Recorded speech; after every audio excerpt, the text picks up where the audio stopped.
application interactions to uncover any malicious intent. So, if something unexpected or dangerous happens, it affects only the sandbox and not the other computers and devices on the network. Sandbox technology is typically managed by an organization's information security team, but is used by network, applications, and desktop operations teams to bolster security in their respective domains. Threat actors exploit vulnerabilities in legitimate application network to infect other devices. Exploiting an unknown vulnerability is known as a zero-day attack. Before sandboxing, there was no effective means to stop a zero-day attack. Firewalls and antivirus software could stop known threats, but they were helpless against zero-day attacks. A sandbox provided an isolated virtual environment that mimicked various computer devices, operating systems, and applications. It allowed potential threats to play out within the safety of these virtual systems. If the sandbox concluded that the suspicious file or activity was benign, no further action was needed. However, if it detected malicious intent, the file would be quarantined, or the activity would be stopped on the real device. Many of the early sandboxes failed to tightly integrate with other security devices within the network. While a sandbox might identify and defeat a zero-day attack, this vital threat intelligence was not always shared with the other network security devices. Communicate and coordinate had less to do with the defect of sandbox technology than a point solutions, which could not be fully integrated into other vendors' products, meant that the security operations product. So, attempts to aggregate threat intelligence data was difficult and time-consuming.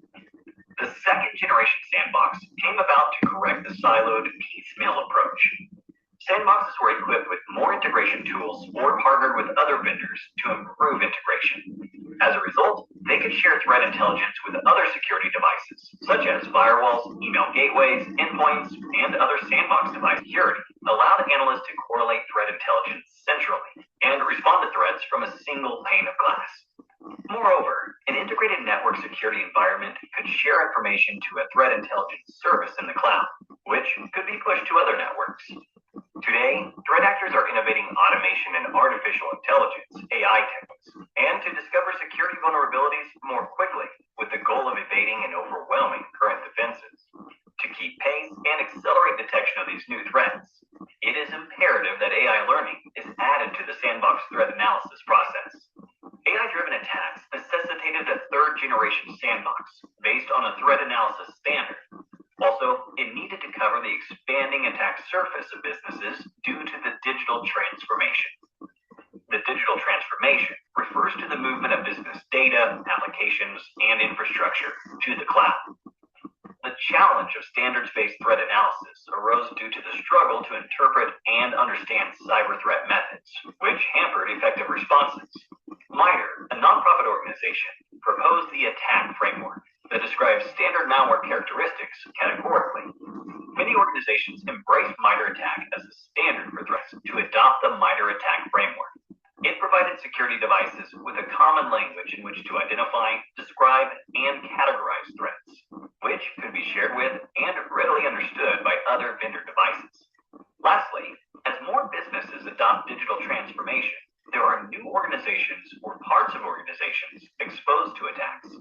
One such example is the operational technology, OT industry, which includes utilities, manufacturing, oil and gas, and many others. Traditionally, OT kept their operational networks internal and separate from their corporate business networks.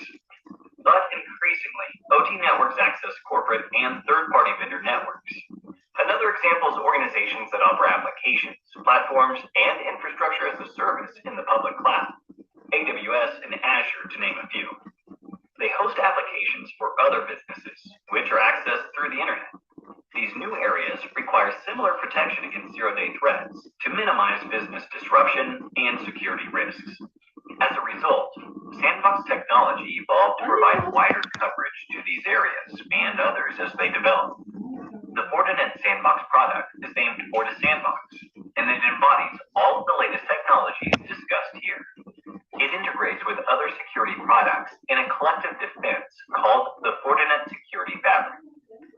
A critical piece of the security fabric is FortiGuard Labs, which brings AI learning and other